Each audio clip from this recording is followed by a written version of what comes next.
ভূমিকম্পে ঢাকার বংশালে ভবনের ছাদের রেলিং ভেঙে নিহত স্যার সলিমুল্লাহ মেডিকেল কলেজের শিক্ষার্থী রাফিউল ইসলাম রাফির জানাজা শেষ হয়েছে। শনিবার বাদ জোহর বগুড়া শহরের কেন্দ্রীয় ঈদগাহ মাঠে তার জানাজা হয়। তবে ওই ঘটনায় আহত তার মা হাসপাতালে চিকিৎসাধীন থাকায় এখনও রাফির মৃত্যুর বিষয়টি তাকে জানানো হয়নি। বগুড়া শহীদ জিয়াউর রহমান মেডিকেল কলেজ হাসপাতালে চিকিৎসাধীন তিনি। একটু সুস্থ হলে তাকে জানিয়ে রাফির মরদেহ দাফন করা হবে জানিয়েছে পরিবার।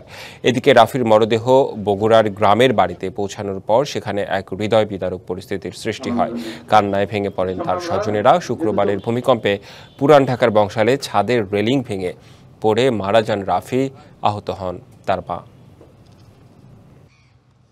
কোটি ছেলের মধ্যে একটি, তার আচার ব্যবহার কথাবার্তা চালচলন এই যুগে ছেলের মধ্যে এরকম থাকে না। শোকাতুর মা এখনও জানে না তার ছেলে চলে গেছে।